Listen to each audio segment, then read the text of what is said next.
what actual uses would have been put to the building itself? We think this building here was probably used as a store of some sort, but like there are windows in it. There are these arrow loops that you can see along the sides, and they would have allowed in light. The opening over here it was put in the 18th century, but it probably was a store. The fact that it's so well built is probably because it was a clerical building, Clint. They had the money to build like this. And a lot of the stonework in the pillars and that, you can see it's Dundry stone. The stone around the doorway is Dundry stone.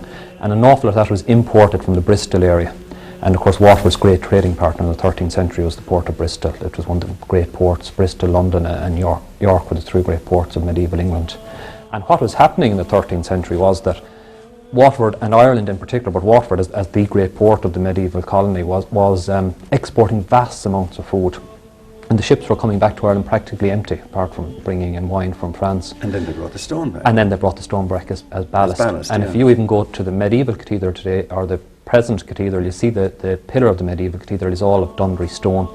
And if you look where they've stripped back the plaster to allow the building to dry, you'll see that there's all the worked Dundry stone reused from the medieval cathedral, still put back into the walls.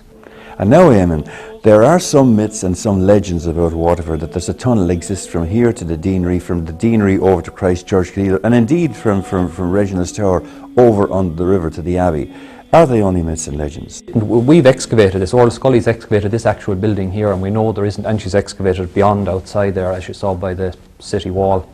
And there are cellars in that below the present ground level, dating from the 18th century and earlier. Maybe that's why people, when they came across these, workmen came across these, they saw them as tunnels, but they're not. They're just buried cellars, like this would be if when it was buried, it would look like a tunnel, but it isn't. It's just a building that has been lost in time, and buried beneath the growth of the city.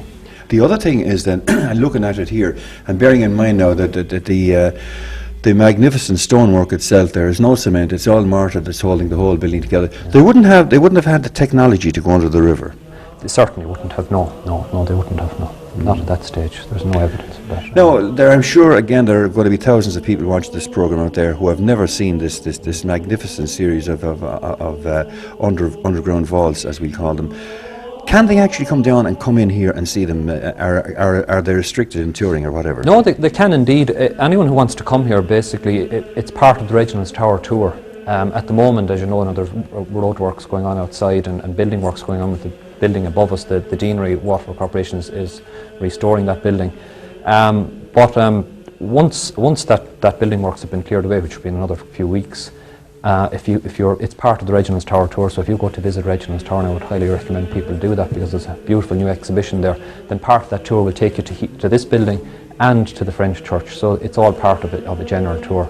And if groups want to come here, if they contact us in the granary at 304 500, we'd organise a group visit to this building. Okay, thank you very much for your time. Thank you.